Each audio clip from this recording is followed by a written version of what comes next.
नमस्कार, बहुत बहुत स्वागत है आपका मनी नाइन की इस खास पेशकश में। और जीएसटी को लेकर एक ऐतिहासिक फैसला सरकार की ओर से लिया गया। कल जीएसटी काउंसिल की बैठक हुई थी और उसमें जितने भी ग्रुप ऑफ मिनिस्टर्स के प्रस्ताव थे, जो उनकी ओर से सिफारिशें की गई थी, सबको एक्सेप्ट कर लिया गया। 2 दिन ये बैठक चलने वाली थी। पहले ही दिन में सारी सिफारिशें, सारे जितने भी फैसले थे, उनको हरी झंडी दिखा दी गई है, उस पर मोहर लगा दी गई है। 2 स्लैब्स बची हैं। पहले 4 स्लैब्स थी, उनको 2 में कन्वर्ट कर दिया गया है। बहुत सारे उत्पाद हैं, बहुत सारे सेक्टर्स हैं जिनमें जीएसटी की जो दरें हैं उनमें फेरबदल किए गए हैं, उसमें कमी की गई है। तो ज्यादातर चीजें ऐसी हैं, ज्यादातर गुड्स ऐसी हैं जिनकी कीमतों में अगर ये पास ऑन किया जाता है पूरी तरह से, जो सरकार की ओर से फैसला लिया गया है या जीएसटी काउंसिल ने जो फैसले लिए हैं, तो फिर आपके लिए इन उत्पादों की कीमतें कम होती हुई नजर आएंगी। चलिए एक एक करके इन सब पर बातचीत करते हैं। और इस बातचीत को आगे बढ़ाने के लिए, हमारे साथ चर्चा करने के लिए एक खास मेहमान हमारे साथ मौजूद है। हमारे साथ एक रिनाउंड इकोनॉमिस्ट, फाइनेंशियल एक्सपर्ट शरद कोहली जी हमारे साथ कार्यक्रम में शामिल हो रहे हैं। बहुत स्वागत है सर आपका, बहुत धन्यवाद अपना समय देने के लिए।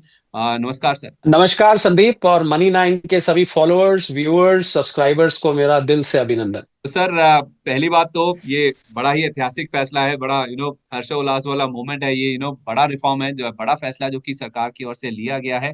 तो फेस्टिवल से पहले देखा जाए तो सर, एक गिफ्ट सरकार की ओर से आ गया। दिवाली गिफ्ट सरकार ने पहले ही दे दिया दिवाली से। तो सर, अब इसको ना दोनों तरह से देखा जाता है, देखा जा सकता है। क्या सरकार की ये मजबूरी थी कि सरकार को इतना बड़ा कदम उठाना पड़ गया?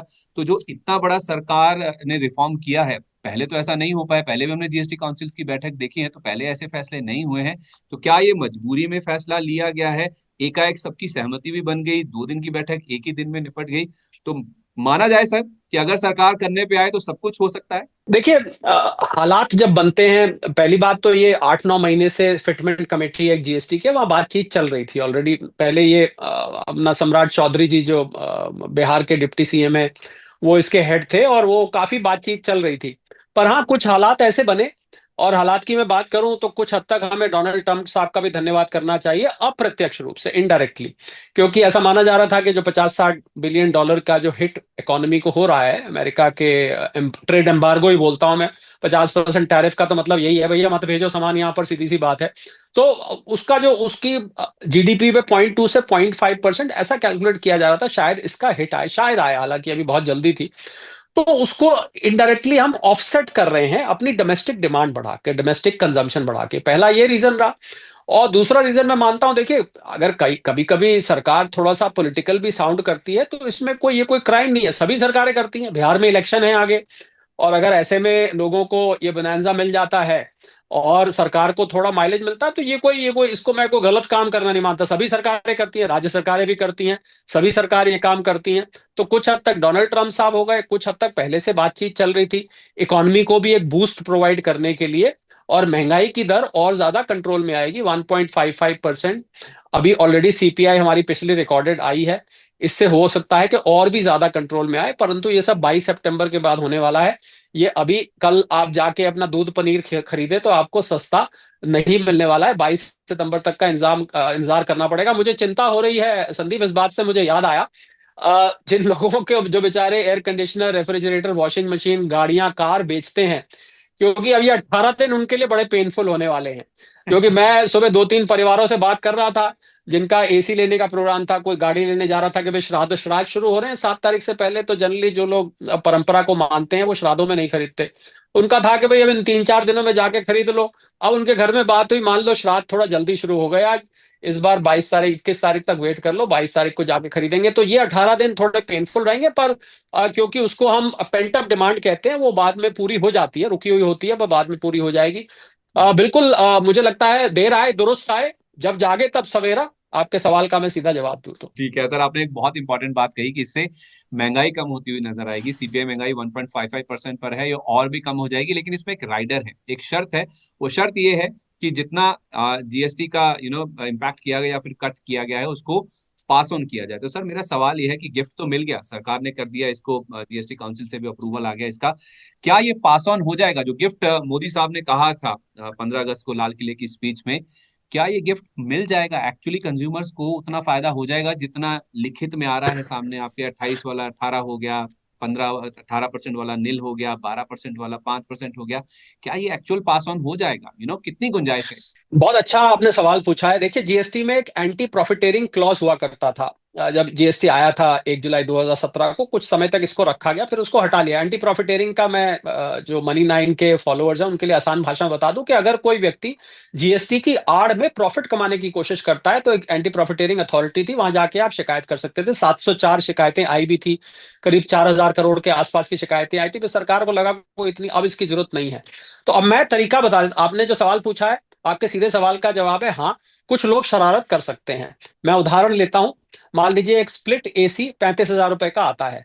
ये जीएसटी रेट कट करने के बाद उसकी प्राइस करीब 31,500 32,000 हो जाएगी। हो सकता है कोई डीलर उसको आपको कहे कि ये लीजिए साहब, पहले 34 का आता था, आप उसको कहेंगे भैया आप तो जीएसटी रेट कट हो गया, कहेगा जी पहले 35 का आता था, अब आपको मैं दे रहा हूं ना 34,000 में। तो वो क्या करेगा कि वो आधे पैसे या 33.5 में आधे पैसे अपनी जेब में रखने की कोशिश कर सकता है और आधे आपको पास ऑन करेगा।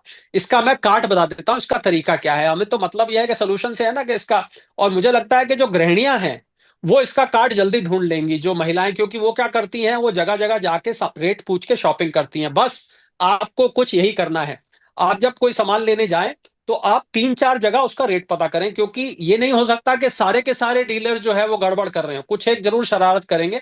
आप अगर सब जगह जाके रेट पूछेंगे तो आपको पता लग जाएगा कि ये रेट अलग अलग क्यों आ रहा है, और एक ही ब्रांड का पूछिएगा, अलग अलग ब्रांड के तो रेट अलग अलग होते हैं, एक ही ब्रांड का, तो आप इसको एक्सपोज कर देंगे। एमआरपी पे इतनी दिक्कत नहीं आएगी, क्योंकि एमआरपी पीछे कंपनी से ही लगा हुआ आता है।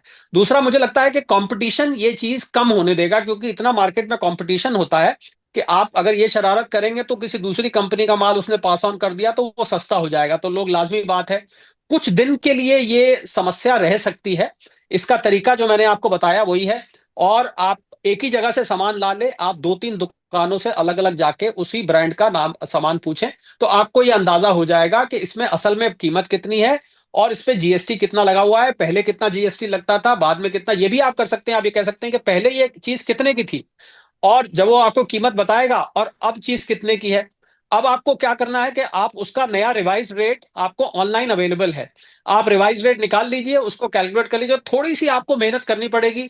आप इस चालाकी को, अगर आप ग्राहक हैं तो इस चालाकी को आप मात दे सकते हैं बड़ी आसानी से। मात देने का आपने तरीका भी बता दिया कि कैसे आपको इसका फायदा पूरी तरह से लेना है। जो 10% मान लीजिए एसी फ्रिज या टीवी पे अगर कम हुई है तो 10% पूरा कैसे आपको फायदा लेना है, उसका भी तरीका आपको पता चल गया। सर, मेरा अगला सवाल आपसे ये है कि ये कंजम्पशन यानी कि खपत को लेकर कितना बड़ा बूस्ट देखने को मिल सकता है, क्योंकि ये जो जीएसटी रेट कट हुआ है ना सर, ये सरकार की ओर से पहला फैसला नहीं है। इससे पहले आप देखें 12 लाख तक जो आपकी सालाना इनकम है उसे टैक्स फ्री कर दिया गया। इसके अलावा आपके जो जीएसटी रेट कट तो आ ही गया ये वाला, प्लस रेपो रेट कट्स भी होते हुए दिखे हैं, और एट्थ पे कमीशन भी हमारे सामने खड़ा है, कभी भी इसको लागू किया जा सकता है। तो चार बड़े फैसले हैं जो कि सरकार की ओर से लिए गए हैं, लोगों के हाथ में पैसा देने के लिए, उनकी जेब में पैसा भरने के लिए, और उनको मजबूर करने के लिए या फिर प्रोत्साहन देने के लिए कि आइए बाजार में खरीदारी कीजिए, आप बढ़ चढ़कर अपना सामान खरीदिए। तो सर, कंजम्पशन के लिहाज से आप इस फैसले को कितना बड़ा बूस्ट देख रहे हैं? देखिए, एक मैंने एक उदाहरण लिया। मेरी जो इकोनॉमिक रिसर्च टीम है, हम जब से रात को ये फैसला आया, रात को 12 बजे तक मैं कुछ मीडिया प्लेटफॉर्म्स के साथ था, पीसी भी देख रहा था। 50,000 रुपए अगर किसी व्यक्ति की तनख्वाह है, मैं एक एक मिडिल क्लास को ले रहा हूं, मैं बहुत ऊपर नहीं जा रहा, बहुत नीचे नहीं जा रहा, तो हम्म। ऐसा देखा गया है संदीप के वो व्यक्ति अमूमन 20 से 1,000 रुपए ग्रोसरीज पे खर्च करता है। ग्रोसरी से मेरा मतलब है दूध, पनीर, घी, दालें, आटा, आप ये जो घर का जो आपका किचन का सामान है, प्लस आपका टॉयलेटरीज हो गए, टूथब्रश हो गया, टूथपेस्ट हो गया, वगैरह वगैरह, तेल, शैम्पू, साबुन, इसको मैं ग्रोसरीज कहता हूं। तो 20,000 रुपए यदि आप ग्रोसरी पे खर्च कर रहे हैं तो मेरा अनुमान है कि करीब 2,000 रुपए का, 2 से 2,500 रुपए का आपको अब बचत होने वाली है। मंथली। अब इस बचत का आपके जवाब, आप ही के सवाल का मैं जवाब दे रहा हूं, पर उसको मैं दो सवाल उसमें कवर कर रहा हूं। अब आप इस 2 ढाई हजार का क्या करेंगे? या तो आप इसको अपनी बचत के रूप में ले लेंगे, यानी कि आप अपने बचत खाते में डाल देंगे, जब आप बचत करते हैं, गुल्लक में करते हैं, बैंक में करते हैं, जो भी एसआईपी करते हैं, जो भी करते हैं, आप वहां अपनी एसआईपी बढ़ा देंगे। या फिर आप, अमूमन देखा गया ज्यादातर लोग, 80% लोग ये करेंगे कि वो उस सामान को या तो ज्यादा खरीदेंगे या ठीक है। कुछ ऐसा सामान खरीदना शुरू कर देंगे जो वो पहले नहीं खरीद पाते थे, या पहले नहीं खरीदते थे, पाते थे या नहीं खरीदते थे, कि बाई चॉइस नहीं लेते थे, इसकी हमें जरूरत नहीं है, थोड़ी थोड़ी जरूरत है पर पूरी जरूरत नहीं, अब वो उसको खरीद लेंगे। तो कंजम्पशन बूस्ट तो ये देगा ही देगा। जैसे मैंने कहा कि 80% ह्यूमन माइंड की साइकोलॉजी है कि अगर आप पहले 20,000 खर्च करते थे, अब आपका वो काम 18,000 में चल रहा है, तो आप 2,000 रुपए एसआईपी नहीं बढ़ाएंगे, आप उस 2,000 रुपए को खर्च करेंगे कि 20 की तो मुझे आदत ही पड़ी हुई है, तो इसको तो खर्च बिल्कुल। दो। तो इस वजह से संदीप कंजम्पशन बढ़ेगी, और कंजम्पशन बढ़ेगी तो पीछे से आपको सप्लाई भी देनी पड़ेगी। सप्लाई बढ़ेगी तो जो फैक्ट्री वाला होगा ना संदीप, वो सीधा सीधा ये कहेगा भैया मेरे जो प्लॉट पीछे खाली पड़ा है ना उसमें 2 मशीनें और लगा दो, अब डिमांड ज्यादा आने लग गई है। या साथ वाले इंडस्ट्रियल एरिया में प्लॉट सरकार की स्कीम निकली है, वहां एक और प्लॉट लगा लो, एक फैक्ट्री और डाल देते हैं। तो जैसे जैसे डिमांड पुश्ड सप्लाई बूस्ट होगा तो आपकी प्रोडक्शन कैपेसिटी बढ़ेगी, नौकरियां बढ़ेंगी, टैक्स कलेक्शन बढ़ेगा, और आपकी लोगों की जो प्रोपेंसिटी टू स्पेंड है वो बढ़ेगी। तो कुल मिला के परचेजिंग पावर बढ़ने से जो उसका मल्टीप्लायर इफेक्ट होता है वो आपको देखने को मिलेगा। अंततः जीडीपी देश की जो है, जो डोनाल्ड थ्रेड साहब की सदस्य क्षमा करें, डोनाल्ड ट्रंप साहब की वजह से जो हमारे जीडीपी पे असर हो रहा है, वो आपको असर कुछ हद तक न्यूट्रलाइज होता दिखाई देगा। और वहां पर जो रोज वो पीटर नकारो साहब है, क्षमा करें पीटर नवारो साहब हैं, वो जो रोज स्टेटमेंट देते हैं, उसकी वजह से भी जो हमारे यहाँ पर असर दिखाई दे रहा है वो न्यूट्रलाइज करने में मदद मिलेगी। सर आपने बाखूबी इस चीज को कवर कर दिया। अब एक एस्पेक्ट जो रह जाता है, या फिर एक महत्वाकांक्षा जो जागती है या फिर उम्मीद जागती है ना इसमें से, कि अगर कंजम्पशन बढ़ेगी, खपत बढ़ेगी, या फिर लोगों की खरीदने की परचेजिंग पावर बढ़ेगी, तो जो एक्सपोर्ट ओरिएंटेड यूनिट्स हैं सर, ये जो ट्रम्प साहब से दिक्कत में है, नवारो साहब से जो दिक्कत में है, क्या इसका काट सरकार ने ढूंढ लिया है इस जीएसटी रेट कट से? क्या जो लोग बाहर अपना सामान भेजते थे, बाहर माल नहीं बिकेगा, या आपने कह दिया कि एक बैरियर लगा दिया उन्होंने, आप सामान मत भेजिए 50% का टैरिफ लगा के, क्या उनका सामान अब यहाँ पे बिकने लगेगा, तो मोर और लेस वो चीज बैलेंस हो जाएगी यहाँ पर? ये बहुत ही अच्छा सवाल है। इस पे मैं बहुत दिन से बहुत प्लेटफॉर्म्स पे चर्चा कर रहा हूँ कि हम ऑल्टरनेट मार्केट ढूंढने की बात कह रहे हैं, डोमेस्टिक कंजम्पशन बूस्ट करने की बात कह रहे हैं। अब इसको हम एक उदाहरण से समझ लेते हैं, मैं उदाहरण से जवाब दे देता हूँ। एक व्यक्ति अमेरिका की एक स्टोर में, तिरुपुर में एक जगह है साउथ में, जहां पर करीब 1.5 लाख महिलाएं प्रभावित हुई हैं। वो खाली अमेरिका को भेजती थी, 12,000 करोड़ का वहां से अमेरिका को एक्सपोर्ट होता था गारमेंट्स का। हम्म। अब वो जो फैक्ट्री ओनर है, वो अमेरिका में एक स्टोर के लिए लेडीज टॉप बनाता था। उसका टॉप्स, मैं उस फैक्ट्री में निजी तौर पे गया हुआ, मैंने देखा हुआ, वो टॉप्स बनाते थे। अब इस व्यक्ति की मशीनें और जो इसका मैन पावर है वो उसके लिए ट्रेंड था। अब उसको हम ये कहें कि भाई आप ऐसा करो, आप ऐसा करो, घी बनाना शुरू कर दो कि घी सस्ता हो गया, या दूध की पैकेजिंग, तो वो उसमें वक्त लगेगा। उसको अपने वर्टिकल से मिलता जुलता ही कुछ शुरू करना पड़ेगा, पहली बात। दूसरी बात, डोमेस्टिक मार्केट में माल बेचना और विदेशी मार्केट में माल बेचना दो अलग अलग चीजें हैं। तो उसको वक्त, उसमें नई इन्वेस्टमेंट भी लग सकती है, नया आपको उधार लेना पड़ सकता है, आपको नई फंडिंग की जरूरत पड़ सकती है, नई स्किल सेट चाहिए आपको, यानी कि जो लोग लेबर आपको भी नहीं चाहिए, क्योंकि आप वहां कुछ और लेबर को आदत पड़ी हुई थी बनाने की, अब आपको यहाँ के लिए सामान बनाना है, नए डिजाइन चाहिए।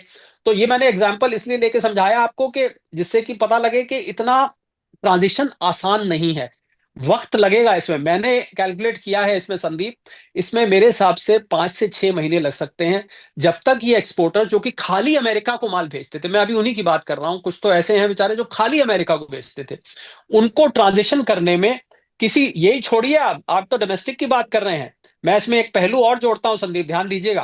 प्लीज। अगर उनको अमेरिका की जगह यूरोप से भी ऑर्डर मिलता है, तो हम्म। यूरोप में डिजाइन डिफरेंट है, फैब्रिक डिफरेंट है। मैं उसी एग्जांपल को, फैब्रिक अलग किस्म का चाहिए उनको, उनको सारे साइज डिजाइन अलग किस्म के चाहिए। तो इतना आसान विदेशी मार्केट भी दूसरी मिल जाती है, तो वहां पर भी ये ट्रांजिशन बहुत आसान नहीं होता है। कई हफ्ते लग जाते हैं, सैंपल्स अप्रूव होते हैं, फिर वहां बाइंग हाउसेस आके इंस्पेक्शन करते हैं वगैरह वगैरह। तो पूरी की पूरी प्रक्रिया जो है वो बहुत टाइम कंज्यूमिंग है।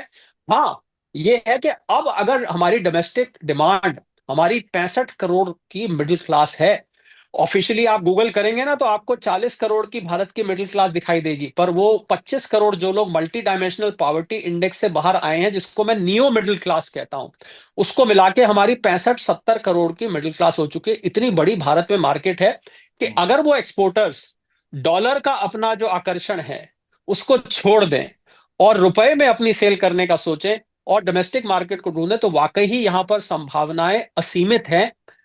सिर्फ वक्त लग सकता है, थोड़ा सा पैसा और लग सकता है, और उससे भी ज्यादा आपकी विल पावर चाहिए कि हाँ मैं इसको कर सकता हूं। ऐसा नहीं है कि अमेरिका में दुनिया शुरू होती है और अमेरिका में दुनिया खत्म होती है। तो विकल्प तो पैदा हो गया है, या फिर विकल्प तो बन गया है हमारे सामने, थोड़ा सा एडजस्टमेंट, थोड़ा अडेप्टेशन में टाइम लग सकता है। लेकिन रास्ता तो खुल गया है हमारे लिए। जो हम लग रहा था हमें कि जो यूएस में माल बेचते हैं या फिर यूएस में एक्सपोर्ट करते हैं, उनके लिए सारे रास्ते बंद हो चुके हैं। तो कहते हैं ना सर, ऊपर वाला अगर एक का दरवाजा या एक खिड़की बंद करता है तो दूसरा दरवाजा खोल देता है। तो ये जी। जीएसटी कट के रूप में हमारे लिए एक नया दरवाजा खुलता हुआ दिखा है। कुछ और सेक्टर्स की अगर हम बात करें सर, थोड़ा ऑटो सेक्टर पर आपसे बात करना चाहूंगा। ऑटो सेक्टर में सर, अगर हम देखें पिछले 2-3 महीने से स्पेशली ऑटो में सेल्स को लेकर काफी दिक्कत चल रही है। तो क्या ये जो जीएसटी कट की बात हो रही है सर, जो 28% से 18% हो जाएगा, 1200 सीसी अगर हम पेट्रोल वाली गाड़ियों की बात करें, 1500 सीसी डीजल गाड़ियों की बात करें, तो क्या इससे मान के चलें कि सर ऑटो सेक्टर में रिवाइवल हो जाएगा, भले ही 22 सितंबर से? देखिए, ऑटो सेक्टर में मेरे से किसी ने यह भी पूछा कि अगर 28 से 18 हुआ है, हम 1200 सीसी और 1500 सीसी डीजल, 1200 सीसी पेट्रोल की बात करें, हम्म। तो क्या जब हम गाड़ी लेने जाएंगे 22 तारीख को, तो ये तो हो नहीं सकता संदीप कि वो गाड़ी आपको 22 तारीख की बनी हुई गाड़ी मिल जाएगी। वो हम्म। गाड़ी तो पिछली बनी हुई होगी। तो पहला तो ये दिक्कत है कि जो पुरानी गाड़ियां पड़ी हुई हैं वो जब बिकेंगी, और नए अब लोगों ने तो लेनी नहीं है, तो ना के बराबर सेल होगी, अनलेस किसी को मजबूरी है और बीच में किसी की शादी है, दहेज में देनी है, कुछ देनी है, तो बात अलग है। वरना वरना गाड़ी ये 22 तारीख तक नहीं बिकेगी। अब 22 तारीख को गाड़ी, जो पुरानी गाड़ी बनी हुई पड़ी हुई है, उसमें एक तरह से आपको इन्वर्टेड ड्यूटी स्ट्रक्चर खड़ा होता दिख जाएगा। अब आप पूछेंगे कैसे? क्योंकि उस गाड़ी को बनाने में जो इनपुट्स लगी हैं, वो इनपुट्स पुराने रेट्स पे आई हुई हैं। आप अब ग्राहक से ले रहे हैं 18%, वो इनपुट्स आप 28% के हिसाब से आप उसको ऑफसेट करते थे। तो कुछ गाड़ियां आपको इन्वर्टेड ड्यूटी स्ट्रक्चर के हिसाब से आपको बेचनी पड़ेंगी। कहने का अगर मैं इसको सीधी आसान भाषा में कहूं, तो कंपनीज को ये हिट लेना पड़ेगा कि उनको कॉस्ट वो एब्जॉर्ब करनी पड़ेगी। ये तो रही पुरानी गाड़ियों की बात। अब मैं अगर नई गाड़ियों की बात करूं, तो सीधा सीधा 10% जो कट हुआ है, तो एक back of the envelope calculation कहती है कि अगर अगर गाड़ी पे 30,000 रुपए जीएसटी लग रहा है, ये 1 लाख रुपए जीएसटी लग रहा है, तो वो जीएसटी सीधा सीधा 10% कम हो जाना चाहिए अब तो। हम्म। पर आपको हैरानी होगी सुन के संदीप, कि गाड़ियों में डिस्काउंट, जीएसटी हालांकि 10% कटा है, पर आपको डिस्काउंट 12, 12.5% भी मिल सकता है। अब आप एग्जैक्टली। पूछेंगे ये कैसे हो जाएगा, जेब से क्या देगा वो? नहीं, क्योंकि उस गाड़ियों में, फिर मैं उसी पे आता हूं, उस गाड़ियों में जो पुर्जे जो जो लग रहे हैं, स्टेयरिंग है, क्लच है, एक्सेलरेटर है, बैटरी है, जो भी, उस पर भी तो जीएसटी कम हुआ है। तो कंपनी हो सकता है उसका भी कुछ बेनिफिट ग्राहकों पर पास ऑन करे। तो कोई हैरान मत होइएगा अगर गाड़ी की कीमत 10% जीएसटी से ज्यादा 12% तक कम हो जाए, तो भी आपको हैरान होने की इसमें जरूरत नहीं है। तो ऑटोमोबाइल सेक्टर को बहुत अच्छा बूस्ट मुझे लग रहा है मिलेगा संदीप, इसमें कोई दो राय नहीं है। ऑटोमोबाइल सेक्टर, चाहे वो थ्री व्हीलर्स भी क्यों ना हो, ट्रक हो, गाड़ियां हो। और एक और इंटरेस्टिंग बात जो शायद लोगों ने नोट नहीं करी, जो सुपर लग्जरी सेगमेंट है ऑटोमोबाइल में, यानी कि जो बहुत महंगी गाड़ियां हैं, उस पे आपको हैरानी होगी, जब सेस लगता था तो कुछ एक पे 50-52% भी जाता था, क्योंकि 28% के ऊपर 25% लगता था। अब वो 40% हो गया है। तो मैं जो राज की बात बताने जा रहा था वो ये, हो सकता है आपको कुछ सुपर लग्जरी गाड़ी उल्टा सस्ती होती दिखाई दे, क्योंकि जो पहले 52% पे जा रही थी सेस के बाद, अब वो 40% हो जाएगी। तो हकीकत में वो 40% में आ गई 28 से, थ्योरेटिकली वो 28 से 40 में चली गई, पर प्रैक्टिकली आपको हो सकता है उसकी कीमत थोड़ी सी कम होती दिखाई दे, अगर उसके ऊपर सेस पहले से लग रहा था। ठीक है, तो सर मैं अगर मौका लेके आपसे पूछ पाऊं, तो ये क्या मान के चलें कि जो भले ही 22 तारीख से ही सही, गाड़ी खरीदने का बेहतरीन मौका है, 10% आपका टैक्स कम हो गया, गाड़ी अगर गाड़ी बनाने वालों ने और पास ऑन कर दिया, पुर्जों का भी अगर जीएसटी उनको फायदा मिल रहा है, पास ऑन कर दिया, तो क्या फिर ये तो बोनांजा होने वाला है ग्राहकों के लिए जिनको गाड़ी खरीदनी है। सबसे बढ़िया मौका यही है। बिल्कुल बिल्कुल, इसमें कोई दो राय नहीं है। गाड़ी खरीदनी है तो मुझे लग रहा है बहुत अच्छा मौका है। हालांकि सड़क पर जो ट्रैफिक जैम में लोग फंसते हैं, तो एक दफे गाड़ी गाड़ी की जो बिक्री है उसको कोसते हैं, और गाड़ियां खरीदो, पड़ोस में जो बैठा होता है, और गाड़ियां खरीदो भैया, गाड़ी के नंबर्स निकालते हो, इस महीने इतनी बिकी।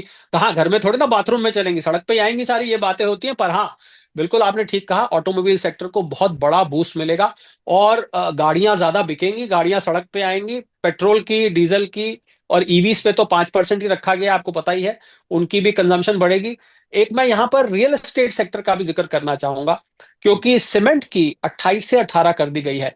बहुत बड़ा कंपोनेंट होता है संदीप, सीमेंट का कंस्ट्रक्शन में।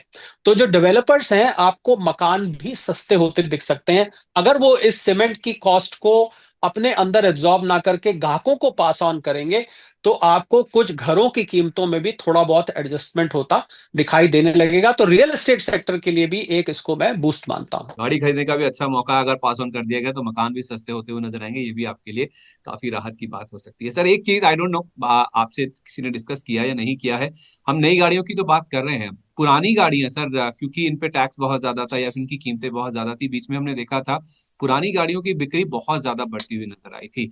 तो अब जब हम कह रहे हैं कि 10% तो टैक्स का ही इम्पैक्ट आ जाएगा, जीएसटी का इम्पैक्ट आ जाएगा, और अगर गाड़ी वाली बनाने वाली कंपनियों ने और पास ऑन कर दिया तो 10 की बजाय 12-15% तक भी गाड़ियां सस्ती हो सकती हैं। तो इससे क्या जो पुरानी गाड़ी वाला मार्केट था उस पे हिट आ सकता है?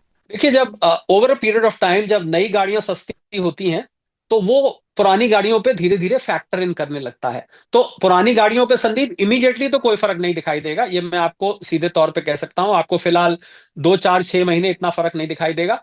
पर जैसे जैसे ये सस्ती वाली गाड़ियां जब सड़क पर आएंगी और ये जब आगे बिकनी शुरू होंगी, हम्म। तब आपको पुरानी गाड़ियों पर भी कम होता दिखाई देगा। पर फिलहाल पुरानी गाड़ियों पे आपको इतना असर नहीं होता दिखाई देगा, ये मैं यकीनी तौर पे कह सकता हूँ। एक आपने सीमेंट की बात कर ली, गाड़ियों की बात कर ली, हमने घरों की भी बात कर ली, इंश्योरेंस सर ये बहुत इंपॉर्टेंट पहलू है, इसके ऊपर मैं आपसे राय लेना चाहता हूँ।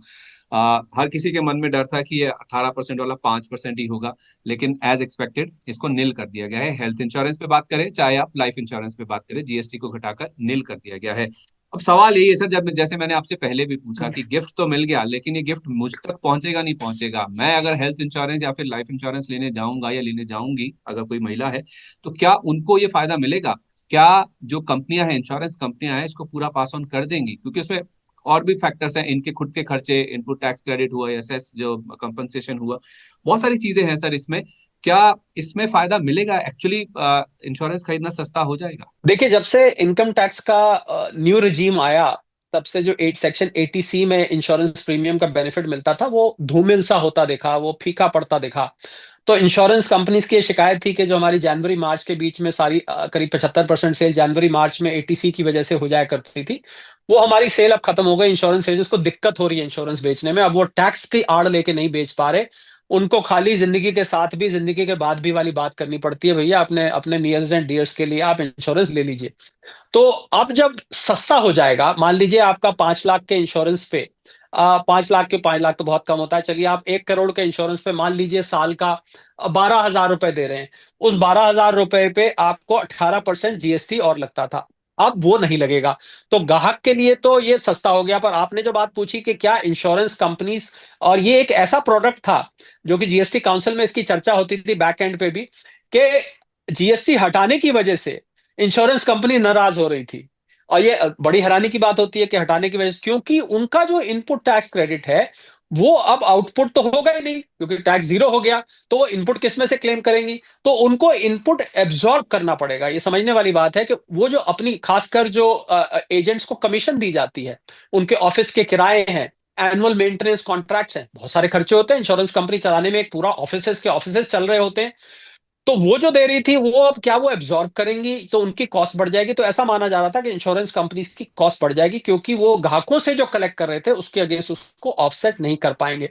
पर मुझे लग रहा है इंश्योरेंस कंपनीज ये गलती नहीं करेंगी। अगर वो ये गलती करती हैं, तो जो इंश्योरेंस को बेचना और मुश्किल हो जाएगा, और इंश्योरेंस प्रीमियम अगर बढ़ेगा तो उससे इंश्योरेंस की डिमांड और घटेगी। पहले ही भारत में जो पेनिट्रेशन है इंश्योरेंस का, वो बहुत अच्छा नहीं है। अगर आप वेस्टर्न या डेवलप्ड कंट्री के मुकाबले, माने एजेंट कहते हैं, हम लोगों को कहते हैं कि आप इंश्योरेंस ले लीजिए, वो कहते हैं यार क्यों मेरे मरने की बात करते हो, मरने के बाद मिलेगा। मरने की बात लोग कोई करना नहीं चाहता यहाँ पर, लोग फ्यूचर उसमें जाने नहीं। और फिर दोबारा जब वो कहते हैं सर अपने बच्चों के लिए कर लीजिए, वो कहते हैं हमें जो करना है हम जीते जी कर जाएंगे, उसके बाद बच्चों की किस्मत है वो जो कमाएंगे। इस प्रकार के डायलॉग इंश्योरेंस एजेंट्स को सुनने को मिलते हैं। तो पहले ही जो बेचना मुश्किल है, आपके अगर सवाल का मैं सीधा जवाब दूं, अगर इंश्योरेंस कंपनीज ये काम करती हैं कि अपनी इनपुट कॉस्ट को वो प्रीमियम में फैक्टर इन करके प्रीमियम बढ़ा देती हैं, और देखने के लिए प्रीमियम पे जीएसटी नहीं लगता है, तो मुझे लग रहा है बहुत बड़ी गलती करेंगी। और इस गलती का खामियाजा उनको अपनी टॉप लाइंस यानी कि सेल्स के रूप में भुगतना पड़ेगा। ये गलती नहीं करनी चाहिए इंश्योरेंस कंपनी को। एक आखिरी सवाल आपसे लेना चाहूंगा, क्योंकि सर आप इकोनॉमिस्ट हैं, आप दुनिया भर के मार्केट्स को भी ट्रैक करते हैं, बहुत बाखूबी समझते हैं। यूएस की इकोनॉमी की जब बात आती है ना, तो फिर आपसे बढ़िया नाम सामने नहीं आता, और मैं ये मौका खोना नहीं चाहूंगा। मैंने ना सर एक रिपोर्ट पढ़ी, मूडीज ने एक वार्निंग जारी करी है इनफैक्ट अभी, कि यूएस की जो इकोनॉमी है, it is on the brink of getting into recession. और जो 2/3 हिस्सा है, सॉरी माफ कीजिए, 1/3 हिस्सा जो है यूएस की इकोनॉमी का, या तो वो रिसेशन में जा चुका है, मंदी में जा चुका है, या उसके बहुत ही करीब है। तो सर इसको लेकर ना अब ये कहा जा रहा है कि ट्रम्प साहब के सामने ना ज्यादा विकल्प नहीं बचे हैं, उन्होंने अपनी बहुत चला ली। अब 2-3 हफ्ते का ही समय बचा है मैक्सिमम, जब उनको वापस अपने जो 50% टैरिफ्स हैं वो हटाने पड़ेंगे, क्योंकि इकोनॉमी की स्थिति इतनी अच्छी है नहीं। सर ये जो पूरा सिनेरियो बन रहा है, जो 50% टैरिफ लगे हैं, मूडीज का टेक आया, इस बीच में आपको क्या लगता है सर, सिनेरियो बन रहा है टैरिफ हटने का? देखिए, ट्रम्प साहब के लिए मैं कहना चाहूंगा, विनाश काले विपरीत बुद्धि। और और दूसरी एक और बात कहना चाहूंगा मैं, एक होता है अपने पैर पर कुल्हाड़ी मारना, एक होता है पैर ही जाके कुल्हाड़ी पे देके मार देना। यही ट्रम्प साहब ने हरकत करी है। बिल्कुल आपने ठीक कहा, मूडीज और भी बहुत सारी रेटिंग एजेंसीज की रिपोर्ट आई है कि बहुत बड़ी गलती ये करी गई है। क्योंकि आप जो टैरिफ कलेक्ट कर रहे हैं, आप किससे कलेक्ट कर रहे हैं? आप ये भूल गए। आप अपने बिलियंस ऑफ डॉलर्स तो भर रहे हैं, पर अमेरिकी की जनता दे रही है ना। अमेरिका के हालात, हम अमेरिकन इकोनॉमी को और अमेरिका के इंडाइसेस को बहुत क्लोजली एनालाइज करते हैं। मैं और मेरी टीम, डाउ है, एस&पी है, और नैस्डैक है। नैस्डैक है। तीनों इंडाइसेस को हम बहुत क्लोजली फॉलो करते हैं, सारी रेटिंग एजेंसीज को। अमेरिका में ना इस समय नौकरियां पैदा हो रही हैं, छोटे बिजनेसेस बंद हो रहे हैं, कॉस्ट ऑफ लिविंग वहां पर बढ़ रही है, और लोगों के लिए अपने रोजमर्रा की जरूरत पूरा करना भी मुश्किल होती जा रही है। और जैसे ही ये सामान नया वाला, संदीप, ये जो टैरिफ लगा सामान ट्रम्प साहब ने दुनिया भर पे लगाया है, ये शेल्फ्स में दुकानों की पहुंचेगा और लोग इसको खरीदना शुरू करेंगे। आपको वहां पर ऑलरेडी प्रोटेस्ट सुनने को मिल रहे होंगे। लॉस एंजलिस में पीछे हुआ था प्रोटेस्ट, वॉशिंगटन में, और इसकी वजह से ट्रम्प साहब ने नेशनल गार्ड्स लगा दिए हैं। इस प्रोटेस्ट को रोकने के लिए उन्होंने जगह जगह नेशनल गार्ड्स लगा दिए हैं, जिसके खिलाफ और ज्यादा प्रोटेस्ट हो रहा है। आपने बिल्कुल ठीक कहा, मैं मूडी के मूड से बिल्कुल सहमत हूं कि बिल्कुल America is on the brink of recession. और ट्रम्प साहब को मालूम नहीं कौन पीटर नकारो साहब सलाह दे रहे हैं, कौन उनको सलाह दे रहा है कि भाई ये इस तरीके से आप करिए। उनको ये वापस लेने ही पड़ेंगे। अब समय बताएगा कितनी जल्दी वो लेते हैं। प्रोटेस्ट हो जाएंगे, सारे में फैल जाएंगे, तब वापस लेंगे, या वो किसी अच्छे इकोनॉमिक एडवाइजर को अपने आसपास रख के उससे सलाह लेंगे। बहुत बड़ी उन्होंने गलती करी है। और गोल पोस्ट वो रोज चेंज कर रहे हैं। भारत और ब्राजील के खिलाफ 50% लगा दिया है रोज। कभी वो कहते हैं भारत रशिया ऑयल ज्यादा लेता है, कभी कहता है भारत ने बहुत देर कर दी करने में, कभी वो कहते हैं कि भारत ने मेरी सीज फायर की जो 35 बार मैंने माला जपी है उसको भारत स्वीकार नहीं कर रहा है। वो, उनको यही नहीं समझ आ रहा है, या मुझे जो लगता है कि कहीं ईर्ष्या है, जलन है, या उनकी ईगो है कि वियतनाम, बांग्लादेश, इंडोनेशिया जैसे देश, जैसे ही मैंने टैरिफ लगाया, आ गए, माई बाप माई बाप माई बाप, हम आपके पैर छूते हैं, हमारे साथ ये मत करिए प्लीज, अपना सामान जितना मर्जी यहाँ भेज दीजिए, हमारे पे लगा दीजिए। तो उसको लगा था कि भारत भी यही काम करेगा। वो ये भूल गए कि ये भारत बदल चुका है, ये अब दुनिया की चौथी बड़ी अर्थव्यवस्था है, $4 ट्रिलियन से बड़ी अर्थव्यवस्था है। ये डेड इकोनॉमी नहीं है, ये डैड इकोनॉमी है। ये सबकी बाप है इकोनॉमी। ये वो भूल गए इस बात को। इस बात से उनको अंदर एक टीस मसी हुई है कि कैसे भारत जैसे ये सपेरों का देश, ये तो इंप्रेशन है ना दुनिया वेस्टर्न कंट्रीज में कि ये तो सपेरों का देश है। उनके दिमाग में अभी वही कॉलोनियल माइंडसेट बसा हुआ है। भला इन्होंने कैसे हमारी बात को नकार दिया? ये उनकी ईगो है और कुछ नहीं है। ना रशियन ऑयल है, ना सीज फायर है, ना देरी है, सिर्फ ईगो है और ईर्षा है कि 145 करोड़ की जनता वाला देश 7.8% बढ़ रहा है। हम दुनिया की सबसे बड़ी अर्थव्यवस्था, 35 करोड़ लोग यहाँ रहते हैं, और हम रिसेशन की कगार पे खड़े हुए हैं। उनसे ये हार्ट बर्न, ये जो ईर्षा है ना, ये बर्दाश्त नहीं हो पा रही है। तो डेड इकोनॉमी डैड इकोनॉमी है, इसको आप भूलिए मत, और ईर्ष्या अपने मन में रखिए, लेकिन इस गलती में मत रहिए। बहुत जल्द हो सकता है कि ट्रम्प साहब को भी ये फैसला अपना बदलना पड़े। मोदी साहब ने तो अपना मास्टर स्ट्रोक चल दिया है, और वो मास्टर स्ट्रोक 22 तारीख से इफेक्टिव भी हो जाएगा। जब हम देखेंगे कंजम्पशन को एक बड़ा बूस्ट मिलता हुआ दिखेगा, तो गाड़ी खरीदने का, घर खरीदने का, ऐसी कंजम्पशन की आइटम्स खरीदने का बहुत ही शानदार मौका आपके लिए आ रहा है। आपकी जेब में, आपके हाथ में पैसा बचता हुआ दिखेगा, और इससे हमारे देश में जो कंजम्पशन बूस्ट आने वाला है, उससे तो हो सकता है ट्रम्प साहब को और ज्यादा मिर्ची लगती हो। देखिए, बहुत धन्यवाद sir, thank you so much, pleasure as thank you always so talk much. To you, और आपसे बात करना हमेशा थैंक यू सर। पसंद है। शुक्रिया अपना समय मनी नाइन को देने के लिए। धन्यवाद, थैंक यू।